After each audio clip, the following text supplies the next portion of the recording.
Hello friends, welcome back to my channel. সকালবেলা ব্লগটা শুরু করলাম। আজকে হচ্ছে সোমবার, আর সোমবারের সকাল থেকে ব্লগটা শুরু করে দিয়েছি। পোডিয়ামের দিকে তাকিয়ে দেখো কত সুন্দর ক্লিন হয়ে গেছে। এখন প্রত্যেক দিন কিন্তু পোডিয়ামের ঘাস পরিষ্কার হচ্ছে, তার সাথে যে গাছগুলো বেড়ে গেছিলো সেগুলোও পরিষ্কার হচ্ছে।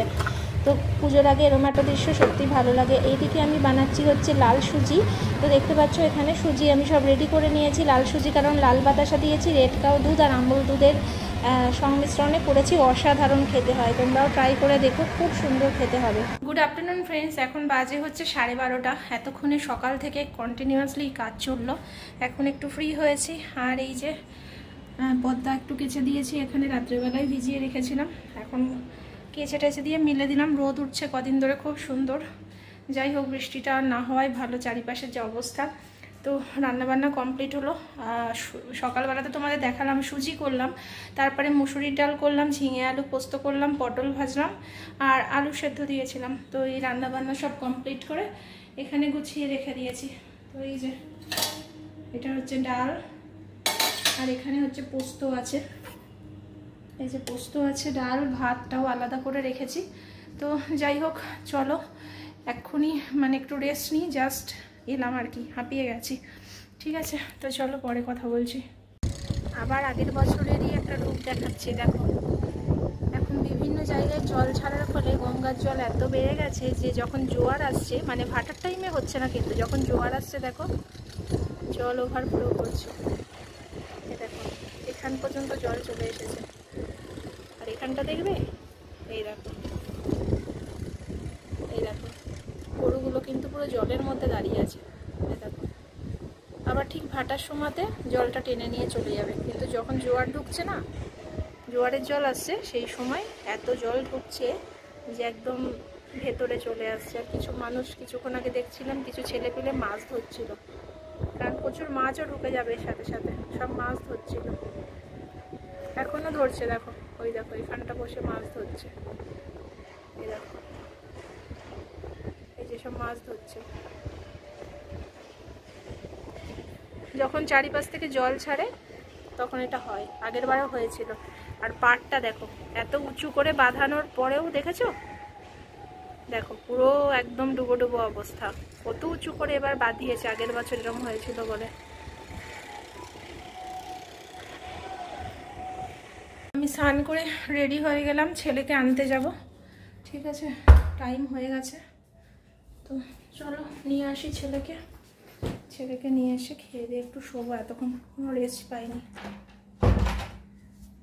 ছেলেকে স্কুল থেকে আনার পথে এরকম একটা অভিজ্ঞতার সম্মুখীন হব ভাবিনি। তো কি হয়েছে তোমাদের অবশ্যই দেখাচ্ছি। তার আগে দেখাই যে আকাশের অবস্থাটা আবার একটু মেঘলা মেঘলা হয়ে আছে। তো যাই হোক, আমি ছেলেকে নিয়ে আসছি, হঠাৎ করে একটা গাছের শব্দ হলো, পাতার শব্দ হয় না, এক গাছ থেকে আরেক গাছে লাফালে যেমন শব্দ, ও মা! তারপরে ক্যামেরাটাকে ভালো করে ক্লোজ করে দেখি, এই দেখো সাপ। তোমরা দেখতে পাচ্ছ কিনা জানি না, খুব ভালো করে দেখো, সরু কালো মতো সাপটা। কী সাপ আমি এটা জানি না, তবে কনফার্ম যেটা হেলে সাপ নয়। ঠিক আছে, এই দেখো সরু সাপ। আর কীভাবে একটা গাছ থেকে আর একটা গাছে যে লাফালো না, তোমরা না দেখলে বিশ্বাস করবে না। এর আগের বছর কিন্তু পোডিয়ামে সাপ দেখা গেছিলো, 4তলার ওপরে। আর এটা কিন্তু ওই একদম ক্লাব হাউসের পাশেই যে গাছটা আছে। আর এখানে কত পরিষ্কার হয়, প্রত্যেক দিন পরিষ্কার হচ্ছে, পুরো দেখতেই পাচ্ছ তোমরা কেমন পরিষ্কার। হেলে সাপ কিন্তু নয় ওটা, গায়ের ইয়েটা কেমন কালো মতো। হেলে সাপ কেমন হয় বলো তো, একটু হলদেটে হয়, কিন্তু এটা কিন্তু সেই সাপ নয়। জানি না বিষাক্ত সাপ কিনা।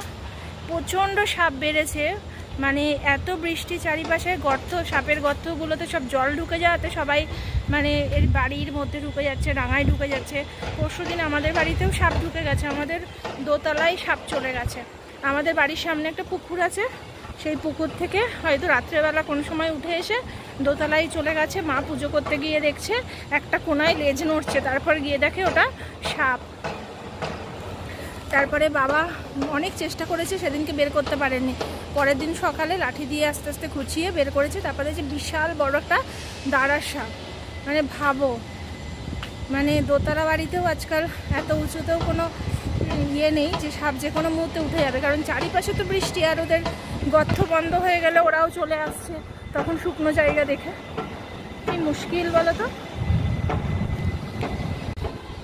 ওই গাছের মধ্যে ঢুকেছিল, কি সাপ জানি না, তবে এরকম দেখলাম লাফিয়ে চলে গেল, মানে হেলে সাপ নয়।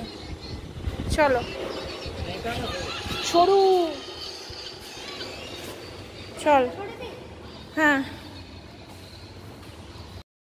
দেখতে দেখতে সন্ধ্যাকাল আগত আর আমরা বেরোলাম, মানে আমি আর সুমিত বেরোলাম, একটু কয়েকটা জিনিস কেনার আছে। তো তোমরা তো জানোই সামনে হচ্ছে গোপাল পুজো, আর গোপাল পুজোতে আমি তো বাড়িতে নিজে পুজো করি, তো তার জন্য ভাবলাম এখন থেকে ছোট ছোট কেনাকাটিগুলো কিছু করে রাখি। আর কালকে বাড়িতে আরেকটা পুজো ছোট্ট করে আছে, সেটা জন্যই কিছু কেনাকাটি আছে। তো সব মিলেই বেরোলাম সুমিত অফিস থেকে আসার পর, আর ছেলেকে লিখতে দিয়ে এলাম, ছেলেকে বললাম তুই লেখ, আমরা আধ ঘন্টার মধ্যে চলে আসছি। তো দেখো আমরা এসে গেছি আমাদের অ্যালকপ থেকেই জাস্ট একটু এগিয়ে এসে এই দোকানটা পড়ে একদমই সামনে। তো এখানে সব গোপালের জন্মদিন উপলক্ষে বিভিন্ন ড্রেস উঠেছে, কী যে ভালো লাগছে। তো হেভি হেভি ড্রেস উঠেছে, দেখো এখানে খুব, মানে কি বলবো, এমনকি যে ওঠেনি গোপালের জন্য, চড়াই ছোটো ছোটো বালিশ, তারপরে দোলনা, ঠিক আছে, বিভিন্ন জিনিস উঠেছে গোপালের জন্য, খুব ভালো লাগছে দেখতে। তো আমি এখানে কিছু জিনিসপত্র কিনে নিলাম পুজো উপলক্ষে, আর শাশুড়ির একটা গোপালের জামা নিলাম, আমার একটা গোপালের জামা নিলাম, কারণ শাশুড়ির বাড়িতেও গোপাল আছে, উনি ওনার মতো করে পুজো করেন, ওই ছোট করে একটু সব কিনে দিয়ে আসবো, নিজের মতো পুজো করবে। আমিও তাই, সুমিত বাড়িতে থাকলে হয়তো করে দেয়, নাহলে আমিও নিজের মতো করেই পুজো করি। তো এখানে ওটাই বলছিলাম তোমাদের যে কত সুন্দর সুন্দর ড্রেস দেখো, গ্রামে এখন এত ড্রেস দেখা যায় না, শহরে যে দেখা যায় আর কি। তো কি ভালো লাগছে দেখতে, ঠাকুরের জিনিস দেখতে এমনিই ভালো লাগে। টুকটাক যা কেনাকাটি ছিল সেটা হয়ে গেল, তারপরে এসেছি চপের দোকানে। এই দোকানটা মাহেশের কোথায় বলো তো, বান্টি মোমো আছে দেখবে, মাহেশের বান্টি মোমো, তার পাশেই এই দোকানটা বসে। এখানে একটা বাঁশের কি বলবো ওটা, গোলা মতো আছে, তো তার সামনেই বসে, আবার কখনো কখনো একটু একটু এদিক ওদিক সরেও বসে। তো যাই হোক, এখানে কি ভাবছে বলো তো, একটা লিট্টিটা খুব সুন্দর করে, কিন্তু আজকে খাবো না লিট্টি, কারণ আজকে সোমবার, যেহেতু পেঁয়াজ খাচ্ছি না শ্রাবণ মাসটা। তো আজকে দেখো এখানে আমার জন্য বেগুনি ভাজছে, বেগুনি খাবো, খুব ভালো বানায় এখানে সব কিছু, জানো তো, কারণ প্রত্যেক দিনে টাটকা তেল দিয়ে করে, এবং সবার শেষে যেটুকু তেল বাঁচে সেটা কিন্তু ফেলে দিয়ে চলে যায় উনি, আবার কড়া ধুয়ে নিয়ে এসে প্রতিদিন টাটকা তেল ঢেলে কিন্তু চপ সিঙ্গারা, মানে চপ টপ যা ভাজে, অনেক কিছু হয় এখানে, যেমন বেগুনি হয়, লিট্টি হয়, আলুর চপ, পেঁয়াজি, তারপরে ফুলুরি, এরম, তারপর ছোট ছোট ডালের বড়া, অনেক কিছু হয়। তো এটাই তোমাদের একটু ঘুরে ঘুরিয়ে দেখিয়ে দিচ্ছিলাম যে এটা মাহেশে একদম জিটি রোডের ওপরেই বান্টি মোমো আছে, যেটা তার পাশেই, ঠিক আছে। তোমাদের বললাম তোমরা যদি কেউ খেতে চাও অবশ্যই এসো, খুব ভালো লাগে। আর এখানে দেখো পেঁয়াজের ইয়েটা ভাগ্যিস আগে থেকে দেয়নি, এখন সব নিরামিষগুলো ভেজে নিচ্ছে, তারপর পেঁয়াজটা দেবে। তো এখানে বেগুনিগুলো আমার জন্য ভাজা হচ্ছে, তো দেখো কি সুন্দর বেগুনিগুলো ফুলে উঠেছে, দারুণ লাগছে দেখতে। তো ছেলের জন্য নেব হচ্ছে ফুলুরি, আর সুমিত ফুলুরি প্রচণ্ড পছন্দ করে, সুমিত অলরেডি ফুলুরি দিয়ে মুড়ি খাচ্ছে। আর এই যে লিট্টি ভাজা হয়ে গেছে, দেখতে পাচ্ছ লিট্টিটা কিন্তু খুব সুন্দর হয় খেতে, আমি অনেক সময় এসে খাই, আজকে খাবো না। তো চলো এবার দেখা যাক। এটা পিস কত জানো? 7 টাকা করে। এর সাথে চাটনি থাকে, একটু আলু মাখা থাকে।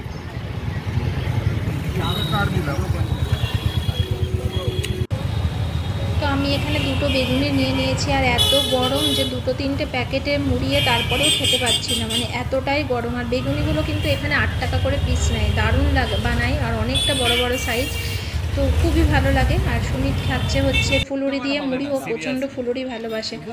আর এখানে চলে এসেছি তারপর ফুলের দোকানে ফুল নিতে। তো ইনি হচ্ছে আমাদের একদম চেনা জানা, খুব মজার একজন মানুষ, আর জীবনের চাহিদা বলতে গেলে ভীষণই কম আর কি, যেটুকুতে উনি বিক্রি করেন বা সেটুকুতে উনি সন্তুষ্ট, ওনার বেশি কিছু প্রয়োজন নেই। তো মানুষটা খুবই ভালো, মজার মানুষ, আর সুমিতের সাথে ভীষণ মজা করে। তো যাই হোক, কালকে জন্য বাড়ির জন্য একটু কিছু দরকারি ফুল নিচ্ছি, তো সেটা কেন, সেটা পরের দিনের ব্লগে তোমরা অবশ্যই দেখতে পারবে। সকালে দুপুরের জন্য আসবে, যতটা যা আছে দিয়ে দাও। তো এই যে দেখো, এই হচ্ছে আমার বন্ধুরা, আমাকে দেখলেই ল্যাজনারি, কারণ জানে ওরা আমি বিস্কুট দিই। তো এই যে বিস্কুট খেতে এসে গেছে, আর খাবে বলে এ ওর ঘাড়ে উঠে যাচ্ছে, আর ও ওর ঘাড়ে উঠে যাচ্ছে।